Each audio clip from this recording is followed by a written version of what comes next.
Alhamdulillahirabbil alamin. Wa bihi nasta'in wa ala umuri dunya waddin. Wassalatu wassalamu ala asrofil anbiya'i wal mursalin sayyidina wa maulana Muhammadin wa ala alihi wa sahbihi ajmain. Amma ba'du. Yang saya takdimi Abah Romo Kiai Roihudin Mahbub selaku pengasuh Pondok Pesantren Ittihatul Asna beserta keluarga dalam yang kita nantikan barokah ilmu dan doanya. Yang saya hormati Dewan Asatidz wal Ustadzah Pondok Pesantren Ittihatul Asna, dan tak lupa kakang dan mbak-mbak santri Pondok Pesantren Ittihatul Asna yang saya banggakan. Pertama-tama, marilah kita panjatkan puji syukur kehadirat Allah Subhanahu wa taala yang telah melimpahkan rahmat dan hidayah kepada kita semua sehingga dapat berkumpul pada acara hitobah pada malam hari ini dengan keadaan sehat walafiat. Kedua, salawat serta salam kita haturkan kepada junjungan kita Nabi Agung Muhammad sallallahu alaihi wasallam yang kita nantikan syafaatnya di yaumul qiyamah nanti. Amin Allahumma. Saya di sini akan sedikit menyampaikan tentang sabar. Kakang dan mbak-mbak enten sing ngertos sabar niku napa?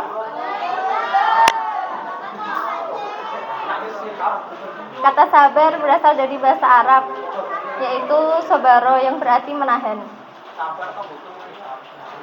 Secara istilah, sabar adalah menahan diri dari rasa emosi, menahan lisan dari keluh kesah, serta menahan anggota tubuh dari perbuatan yang tidak terarah.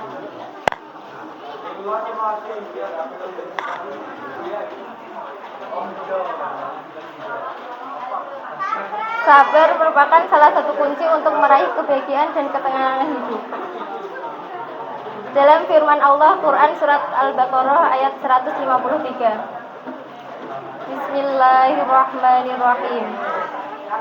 Ya ayyuhalladzina amanu ista'inu bis-sabri was-shalah. Innallaha ma'as-sabirin. Yang artinya, wahai orang-orang yang beriman, mohonlah pertolongan kepada Allah dengan sabar dan sholat. Sesungguhnya Allah bersama orang-orang yang sabar. Dari ayat tersebut, kita diperintahkan oleh Allah untuk sabar dan menjalankan sholat. Karena keduanya adalah sebagai penolong sekaligus menjadi pembimbing bagi kita.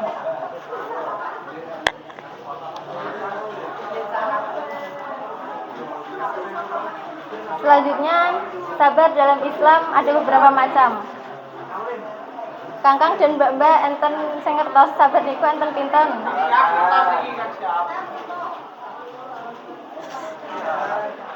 Sabar niku enten 3. Sing pertama niku sabar dalam menjalankan ketaatan kepada Allah. Contohnya kita melaksanakan sholat, melaksanakan puasa, itu termasuk sabar dalam menjalankan perintah Allah. Yang kedua, sabar dalam menjauhi larangan Allah. Contohnya larangan Allah tersebut misal mencuri, menipu, minum minuman keras, dan lain sebagainya.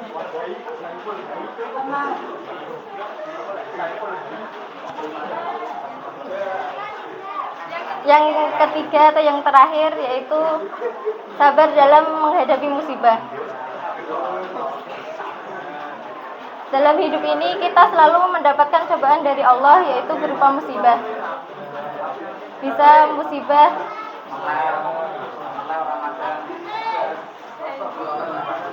keadaan dia bencana alam, banjir, gempa bumi.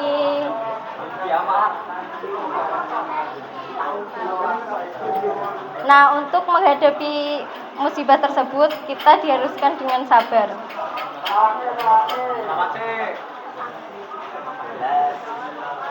Oke, monggo sareng-sareng selawat.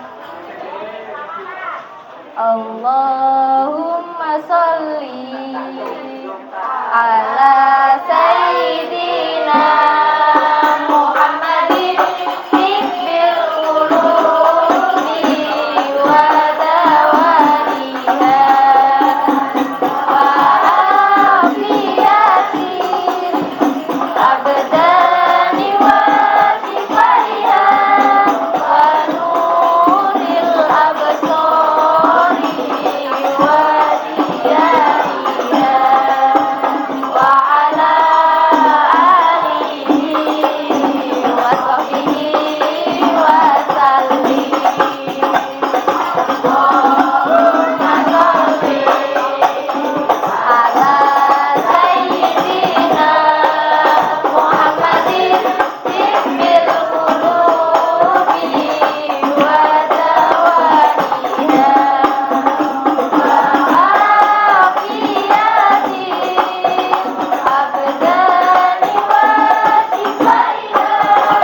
maaf, semoga bermanfaat. Billahi taufiq wal hidayah. Walafu minkum. Wassalamualaikum warahmatullahi wabarakatuh.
Assalamualaikum warahmatullahi wabarakatuh.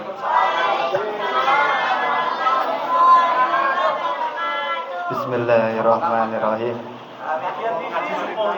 Nahmaduka ya Ghafur ya Syakur. Allahumma sholli wa sallim wa barik ala sayyidina Muhammad wa ala ali sayyidina Muhammad ajmain. Amma ba'd.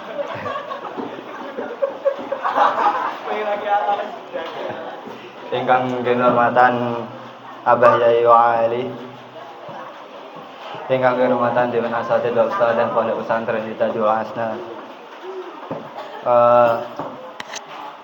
ingkang kula hormati segenap Dewan Pengurus Kitobah, ugi rencang-rencang rahimakumullah, khususipun sedaya penji jaring, wabil khusus Presiden Kamet Gus Ulinuha Asutini.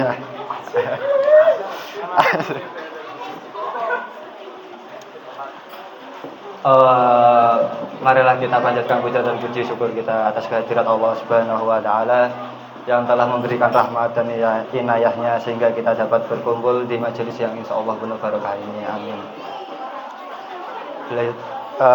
Kedua kalinya sholawat serta salam semoga senantiasa kita sanjungkan atas kehadirat baginda Nabi Agung Nabi besar Muhammad Rasulullah sallallahu alaihi wasallam.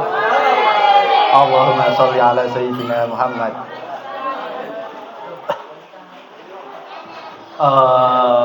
Saya pernah dapat cerita dari Gus Ulin.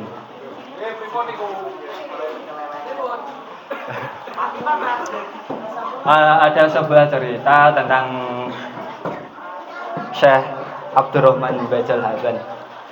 Beliau ini adalah seorang wali Allah, tapi tidak mengetahui kalau dirinya itu wali. Ceritanya begini. Syekh Abdurrahman Bajal Haban itu mempunyai seorang istri, yang dimana istrinya itu sangat cerewet, bawel, dan pemarah. Ya tahu sendirilah. Setiap hari Syekh Abdurrahman Bajal Haban di rumah ini kena marah terus sama istrinya. Pernah suatu ketika Syekh Abdurrahman Bajal Haban ini merasa pusing lah karena mendengarkan ocehan dari istrinya itu. Beliau ini memutuskan untuk pergi ke sebuah bukit atau sebuah gunung dengan maksud beliau ini untuk mencari ketenangan. Ya, beliau ini pergi ke sebuah gunung yang dimana gunung ini itu terdapat wali-wali Allah yang sedang bertawasul lah sebenarnya. Ente kadang-kadang ente itu. Lah ketika Syekh Bajal Haban ini pergi ke bukit, beliau bertemu dengan seseorang. Orang ini juga termasuk wali Allah, di mana orang tersebut itu sudah lama banget itu di gunung tersebut, tidak pernah kembali, sehingga timbullah pertanyaan di benak Syekh Abdurrahman Bajal Haban ini, bagaimana dia makan ketika dia tidak turun ke bukit. Terus beliau orang yang di bukit ini menjawab, saya memintanya langsung kepada Allah dengan bertawasul kepada wali Allah. Lah, saya Abdurrahman Bajalaban ini penasaran siapa wali tersebut. Lah, terus orang ini menjawab, beliau itu adalah wali Allah Syekh Abdurrahman Bajalaban. Nah, otomatis Syekh Abdurrahman itu kaget. Lah, itu kan saya gitu. Dengan apa? Kegelisahannya itu dia menjadi berpikir, kalau saya seorang wali, ngapain saya harus ke bukit untuk menerangi diri. Nah, beliau akhirnya kembali pulang, tidak jadi ke bukit tersebut. Terus dikisahkan, diterangkan dalam kitab Ihya Ulumuddin juz 2 karangan Imam Al-Ghazali yang berbunyi wasabaru ala lisani nisa'i mimma yamtahinu bihil auliyai, yang dimana itu sabar atas lidah perempuan adalah salah satu ujian bagi kekasih-kekasih Allah. Di sini dapat diambil hikmah bahwa ketika orang kekasih Allah itu ingin menjadi wali, mereka itu harus sabar terhadap segala omongan perempuan.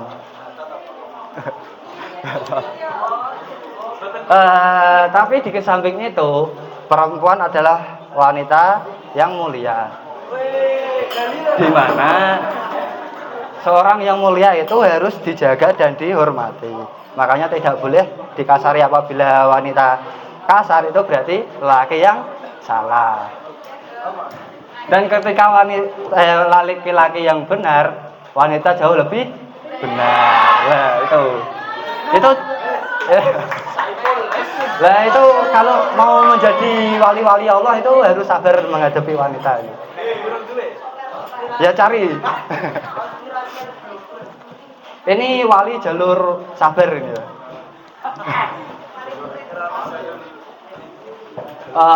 Mengenai Syekh Abdurrahman Bajalaban, kalau di Indonesia itu kewaliannya setara dengan Habib Soleh Tanggul, yang dimana setiap doa atau setiap keinginannya itu selalu terkabul oleh Allah. Ibaratnya kayak landep omongannya lah. Di Indonesia ada juga seorang wali, yaitu Gus Dur atau Abdurrahman Wahid. Ini ada sedikit kisah juga. Ketika Gus Dur dengan kayak siapa? Lupa. Ya, intinya ketika Gus Dur umroh, itu dia membawa seorang teman. Beliau membawa seorang teman. Maaf. Ketika di Mekah, beliau itu menyuruh temannya untuk meminta doa dari salah seorang yang ada di Mekah. Beliau perawakan orang itu sederhana, biasa, dan tidak terlalu mencolok. Temannya ini disuruh meminta doa kepadanya. Ketika selesai berdoa, orang yang dimintai doa ini menangis dan pergi. Dia berpikir gini, saya salah apa ya Allah kok sampai ada orang yang tahu kewalian saya gitu. Terus intinya itu tidak ada seorang wali yang dapat diketahui oleh wali. Wali ya.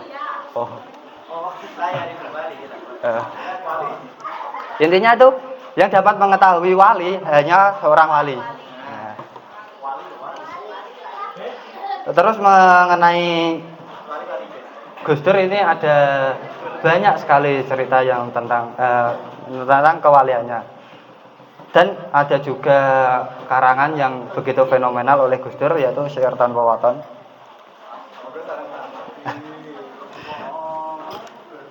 Monggo rebana siap. Ya.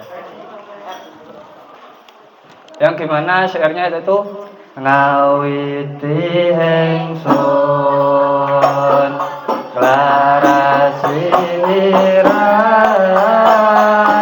kelawan muji marang pangeran kang paring rahmat lan kenikmatan rina wangine tanpa hitungan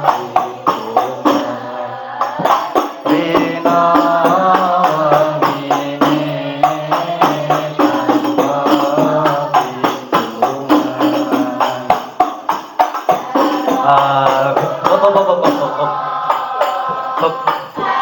Dari syair ini kita itu mengetahui bahwa seorang wali Allah aja ketika mengarang atau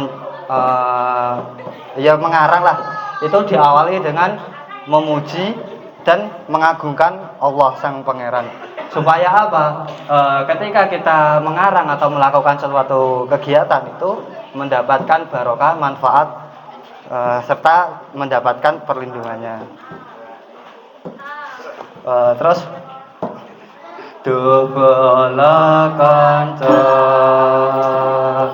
liya wanita mengaji syariat Maka berpinter dongeng nulis lan maca tembe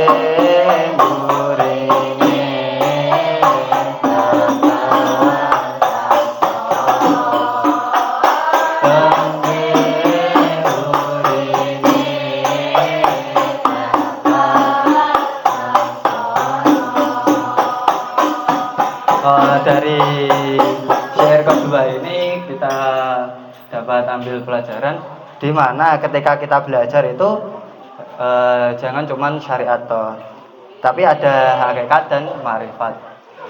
Seperti kita seperti dawuh Abah ketika pas ngaji biasanya lah seperti malam Senin atau Sabinah itu dijelaskan ketika seseorang hanya belajar ilmu syariat itu dia gampang mengkafirkan orang karena dia tidak mengetahui ilmu hakikatnya dan ilmu ma'rifatnya. Seperti menghadapi cobaan kalau di pondok ya tahu sendiri cobaannya. Di Kangkang ada Kang Iqbal, kalau di pondok ya ada itu. Lah, itu secara ma'rifatnya kita bisa berpikir, oh, kok di pondok ada orang kayak gitu, ngapain sih? Tapi kalau Abah Sanjange kan ojo dimaknai secara syariat, tapi secara hakikatan juga. Mungkin itu karena kehendak Allah di sini untuk menguji kesabarannya mbak-mbak. Gitu. Lah, kalau Kangkang kan ada Iqbal itu ada penangangnya Gus Umam. Gus Umam itu wali santri Kang Iqbal kalau di pondok.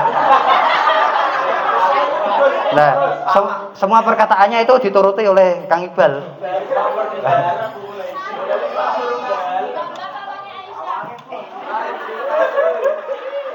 Akeh kang apa Quran hadis ngafirke marang liyane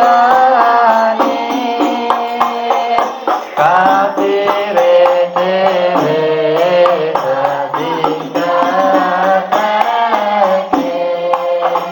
yen ise kotor ati akane yen ise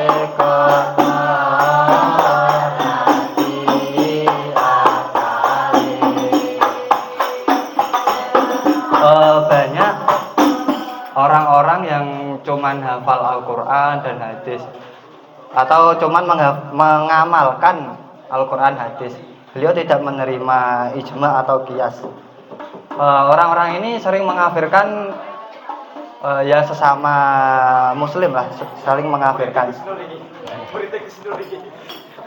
Kalau ahlu sunnah itu kan kita ya menerima Al-Quran, hadis, sunnah, ijma, qiyas. Tapi kalau orang-orang yang cuman mengamalkan Al-Quran dan hadis itu sangat susah untuk di apa ya? Setengah-setengah itu gimana maksudnya itu? Lah, orang-orang ini itu sering mengafirkan orang bahwasanya apa yang kita lakukan itu tidak sesuai dengan Al-Quran, tidak sesuai dengan ajaran Nabi. Padahal itu ada ijma dan qiyasnya, tapi mereka tidak menerimanya. Yuk lanjut terbanya yuk. Ya Rasulullah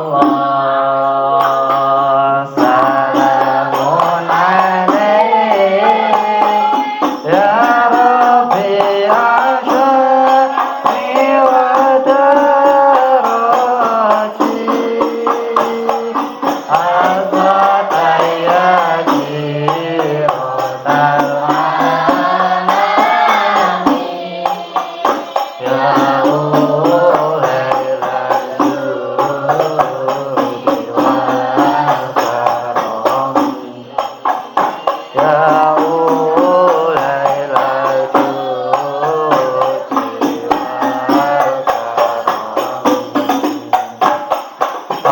sebelum saya tutup ada sedikit pengumuman. Ketika saya menderekkan Gus Ulin itu ketika sowan di Ustadz Rian, Ustadz Rian itu berpesan untuk santri-santri kitobahnya supaya dijalankan. Kalau ada yang tugas ya dilaksanakan. Beliau berpesan untuk inti itu tidak usah cari materi yang susah, tidak usah cari yang sulit dihafalkan. Cukup kalian itu punya cerita apa yang menarik, yang Anda bisa, yang Anda hafal, itu disampaikan aja supaya melatih mental. Nggak usah yang mulu-mulu lah, nggak usah yang bagus-bagus, cukup cerita aja itu. Terus dari kesekretariatan iuran wifi 10.000. Itu dimulai dari tanggal 1 maksimal sampai tanggal 15. Untuk santri putra itu diwajibkan dan semua wifi akan di-unlock, semua bisa mengakses. Ini kalau santri putri itu menunggu keputusan santri putri apakah mau di sistem kayak gitu atau enggak gitu. Tapi tiap bulan atau tiap minggu bayar ya? Oh ya, tiap bulan. Tiap sebulan sekali itu bayar 10.000. Dipakai atau tidak dipakai itu tetap bayar. Batas bayarnya itu dari tanggal 1 sampai maksimal tanggal 15. Terus untuk ziarah yang belum daftar segera daftar. Dan yang belum ikut, yang belum pernah ikut itu dianjurkan untuk ikut. Untuk santri putra karena Kang Dodo sudah kembali, untuk dianjurkan segera bayar yang mau membayar dan untuk segera daftar yang mau ikut. Mungkin cukup itu yang dapat saya sampaikan. Kurang lebihnya mohon maaf. Kalau ada kelebihan itu punya saya, kalau ada kekurangan itu punya Kang Ulin. Cukup sekiranya mohon maaf. Wassalamualaikum warahmatullahi wabarakatuh.